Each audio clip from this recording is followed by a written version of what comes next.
What's up, YouTube? If you hear some howling in the back, it's the winds.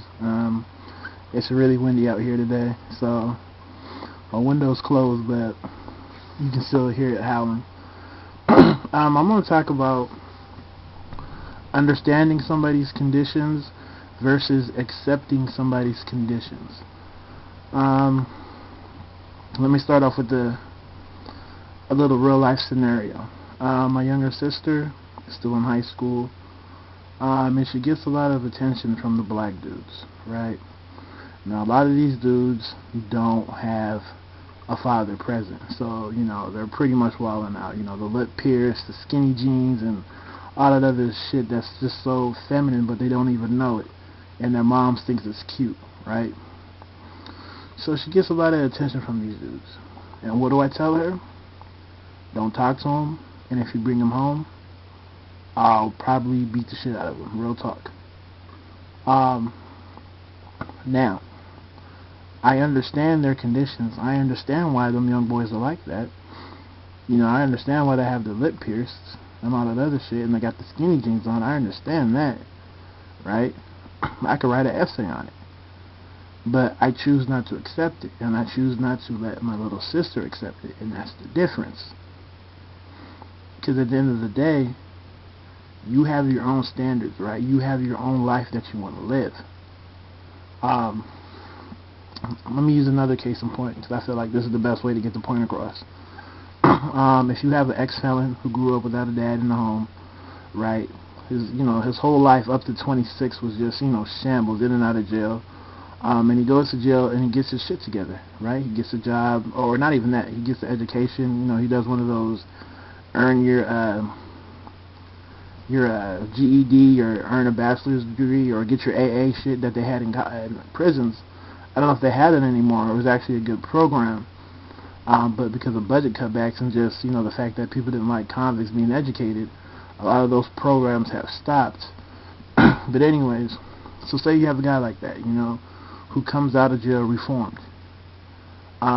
He's not going to be able to get certain jobs strictly because of the fact that he's an ex-con. It doesn't matter how well he talks, how well he dresses, how neat and groomed he looks. He's just, shit out of luck just because he's an ex-convict and he's black. Now, if you're a woman, right, you can understand completely his circumstances, right? You can understand it in full detail. You can feel sorry for him. You can sympathize for him. You can analyze the situation. But at the end of the day, I don't see most females saying, hey, I'm going to have a future with this dude, especially if she has certain standards. She understands his conditions, but she doesn't have to accept those conditions, because at the end of the day, she has her own life. Um, and I think, using another example, sorry, I love examples. Women with kids, and I'll get personal. One of the strongest relationships that I've had was with the woman who had a kid. And, quite frankly, had I not been younger, we probably would have still been together. But she had a kid, and I understood what happened, right? Not that I condone it. Understanding doesn't mean condone, but I understood what happened. I understood what was going on in her life. And I said, you know what? I can accept it, right? Because what I wanted to do with my life at that time, her having a child didn't really, mess things up for me.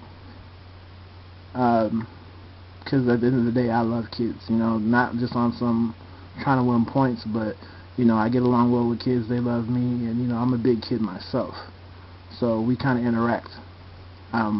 I find them to be very humorous, so I like, being around them, or at least ones that don't get on my nerves. So I was willing to accept those conditions, right?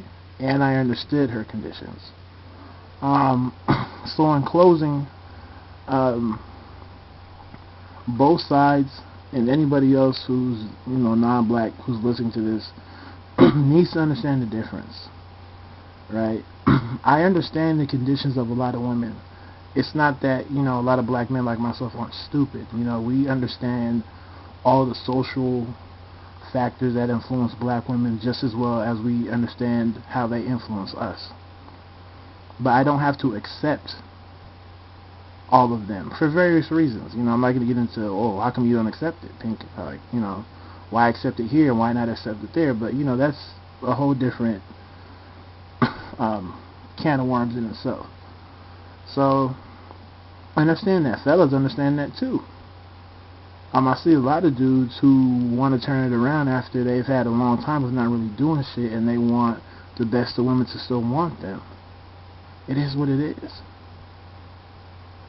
That's why when people was telling you get on your business, they weren't saying it for no reason. You know, I know, like I said before, I know a lot of extremely attractive black women. You know, I went to school with them.